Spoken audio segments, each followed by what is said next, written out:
Okay, this is completely different. I'm not quite sure why I'm here, but well, I am sure why I'm here. Hopefully there'll be some connection between what I've got to show you this afternoon and what you've already heard. You will draw that conclusion. I'm here obviously to talk about street games and our work in improving health and well-being in disadvantaged areas. I'm going to start with a short 4-minute video clip, so I won't talk.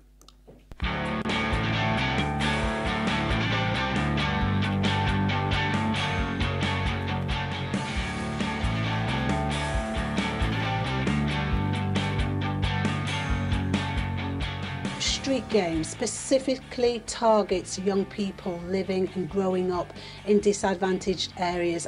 I know the power of sport to change lives. I've experienced it, and so I love the fact that Street Games makes sport accessible to all young people regardless of where they live or how much money they have in their pocket. I'm Zakel. I coach at Aston Football Club. I think, Street Games are doing a really good job. It's a way that engages people. They get active with the youth, which is what the youth need, because obviously there's a lot of problems. I'm grateful for them allowing me to be a part of this whole thing. We get a whole range of young people through the door, aged mainly from about 4 to 25. Because we're based in a deprived ward, a lot of the young people that we meet on a day-to-day basis have social barriers preventing them from taking part in mainstream sports and dance. So a lot of them have low self-esteem, or they've got family problems, or money is a problem. And whereas a lot of other dance sessions might be out of their price range or out of the area, we try and bring it into their community.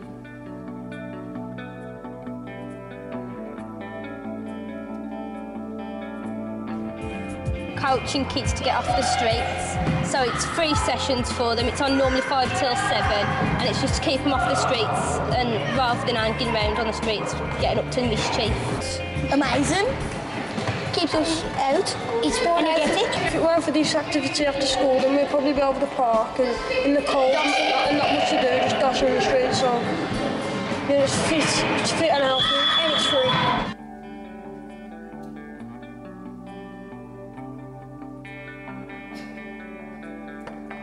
I started coming because it gets me off of the street, because I've been bullied on my street. So we decided to come after school so I can get off the street.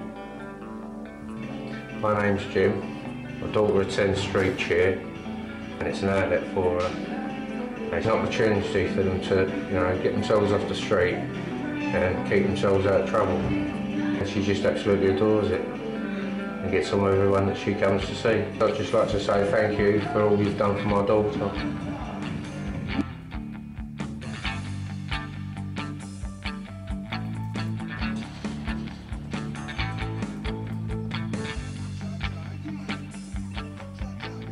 The children would normally be either stuck in the house or walking the street. We're giving them healthy options, and we're giving them friendships. Definitely reduces crime, get less graffiti, less damage, which is petty things that youths tend to commit when they're bored, with the focus on getting involved in activities, and it deters them from committing crime.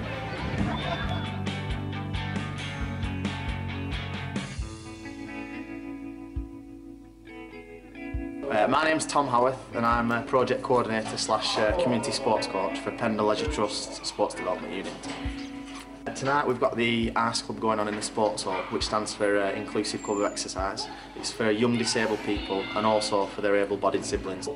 We have many young disabled children that come to the session. We've got youngsters in wheelchairs, youngsters with cerebral palsy, dyspraxia, mobility problems. There's also children with learning difficulties. Street Games has been working with Pottsburg PCT since 2008, very much focusing on developing prevention programs for physical activity.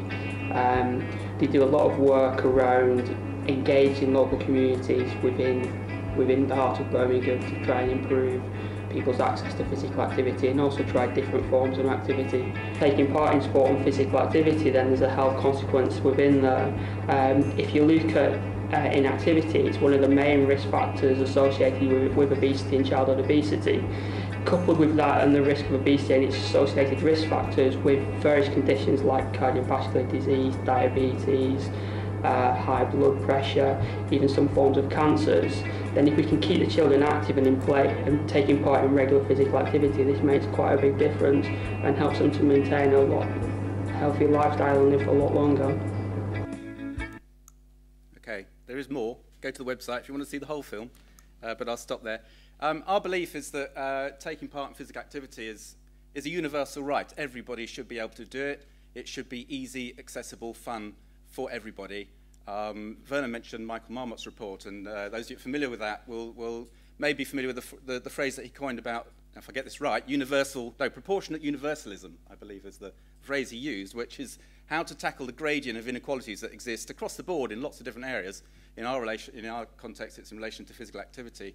And what he's saying basically is if you only focus on the people at the bottom of the gradient, all you do is create another group of people at the bottom of the gradient. You may lift those people out of their situation, but then you've got somebody else who's at the bottom. So what he's saying is that we should do what we can to just take off the angle of the gradient, to level that line. So it's a universal offer. Having said that, obviously we do need to proportion efforts in certain places. So Street Games works almost exclusively in disadvantaged areas. We work in the 20% most disadvantaged areas, working with young people, helping them to get more active. And I hope, hopefully, other people in this room are also involved in that. And what I hope to show you is some of the impacts of that work. Here's just an example.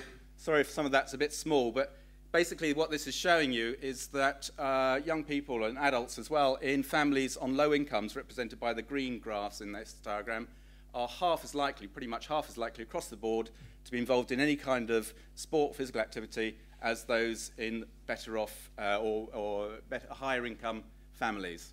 And yet, at the same time, this is an indication of the demand. That green bar there, which is the tallest bar, is the demand amongst 16 to 24-year-olds in the lowest income families about who wants to do more physical activity. So basically we have the two situations. One is, on the one hand, yes, we want to do more. On the other, participation at the moment is well off. There's a massive inequity. So something's gone wrong in the system to date, and that's what we're trying to put right by delivering stuff in a slightly different way. So who's our typical profile of our participant? A young person. We coined this phrase, actually we did some work with Canterbury Christ Church University, who coined this phrase for us, and it is a very typical scenario. Many of you will probably recognise a young person that I describe as somebody who doesn't take part at the moment in any kind of school sport, manages to find excuses every day that sport is on, he's lost his kit or she's lost her kit, feeling a bit ill, whatever. They get out of the school sport offer.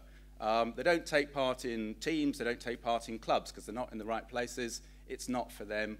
And actually, they also don't really do much informal activity either. They're not going down the park and having kickabouts or running around with friends. And what we found through our research is that actually quite a lot of them are turning up at our sessions. So there's something about the street game style, the way it's relaxed, it's friendly, it's welcoming, and what we found is that those young people, when they turn up at our sessions, if we can keep them coming back for up to 6 weeks is the minimum, but 6 to 8 weeks, then they stay with us for 2 years. And that return and retention rate is fantastic. So young people are very much at the centre of what we do, and around them we build a very supportive, empathetic network of coaches, volunteers, and beyond. We need to look at the infrastructure, so every single one of our projects is built on a partnership. There will be one organisation, whether it's a local authority or a voluntary organisation, that's at the heart of it, that's delivering the activity, but it's never in isolation. They're always working with, as you saw in the video, police, youth services, NHS, housing associations, leisure trusts. They're all involved in making it possible. They're all surrounding that young person with a supportive network that makes them able to continue with activity. Political support as well is very, very important. So we work a lot with councillors and MPs. We are very strong and like to pride ourselves on being evidence-based as much as we can. Some of it is primary, so we're working with, anybody here from Canterbury Christ Church or Brunel? Hey, yeah, there we are, there's a plug, a plant. Not at all. We are working, actually, you probably don't know that, so we're working with Brunel at the moment on a piece of research on a particular project that we're doing. So we do our own primary research about, independent evaluations of the work that we're doing, But wherever possible, we're also looking to implement any guidelines that do come out around how we can work more effectively in disadvantaged communities. So we're taking guidelines from NICE, from the World Health Organization, and from the Health Enhancing Physical Activity Network for Europe. We feel we have a duty to do that, and we have a duty to share also the learning that we have. So our projects, there's 120 of them across the country. We share that intelligence. This is our model, if you like. So we make theories about what's likely to work in a local community. We sprinkle in a bit of the research, the knowledge from the research. Our practitioners and the coaches and the volunteers and the people that work on the ground have fantastic expertise, and that's never undervalued. We put that in the mix. And of course, our participants, really important. Whatever we go, whatever intention we have, we know that what actually is taken away from it by the participants is something completely different. And I guess any of us that's going to be involved in programs will know that. We can go in with intentions about how we think something's going to be received. How it's perceived by the person it's intended for is something completely different. The important thing is they do something positive with it. So that gives us some ideas of what works, and then we throw it all back in the mix again and come up with something refined next time round. So it's constantly checking. Here's one of our theories. I won't go through in detail, but we're concentrating on behaviour change at the moment. We've got a training course that we put our volunteers, based on the motivational interview model that Let's Get Moving is also using. And it's about supporting healthy lifestyle behaviour changes amongst our participants. Again, very much a partner approach. Just to give you an idea of the scale of Street Games, grown very rapidly. We've only been around for 4 years, but we have 120 projects across the country, 50% of which are run by local authorities. So we're a national charity. We act as a network, as a champion for this approach, as a research or an evidence sharer, as a voice. But actually, all the local projects, 50% are run by local authorities. The other 50 are a mixture of voluntary organisations, housing associations, spread right across the country. So do go, I haven't got the map here, but if you want to find out what's happening in your region, just go to our website, streetgames.org, and you'll see there's a regional map there, and you can find out exactly what's happening there. 20% receive NHS funding, I'm delighted, and part of my job is to try and increase that. So of those 120 projects, we're up to just shy of 50,000 participants. Actually, it's a lot more than that.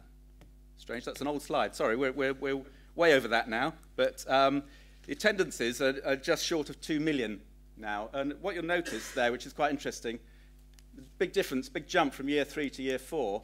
In terms of numbers of participants, not such a massive leap, still going up.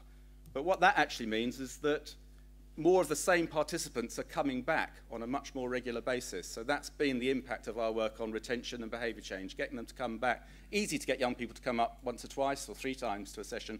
How do you get them to come to the 7th, 8th, 9th, 10th session? So it's very much sport for good. Public health, we're tackling all sorts of the determinants. A lot of our work is around antisocial behaviour, and we've had some great reductions, but purely from health perspective as well, in terms of young people attending, as I've shown with our low activity loner, people that once they get active, they come back. I'm going to have to hurtle through because my clock says I've only got 50 seconds left, Jeff, is that right? Probably 40. 40, okay, well, I'm wasting it now, aren't I? So partnerships, absolutely crucial for us, and we're delighted to be working with Paul and his team. Paul's already mentioned the responsibility deal, and we have a big new project about just coming out of the, going to be coming out of from behind the scenes very, very soon. I hope that many of you will get involved in it in the run-up to the Olympic and Paralympic Games next year. We're working also with Sport England, and those partnerships are really, really crucial to us. So anybody who's already involved in the responsibility deal, please do come and call on me about that project, or if you'd like to get involved, likewise, call on me about that. I'll put my contact details up in a bit.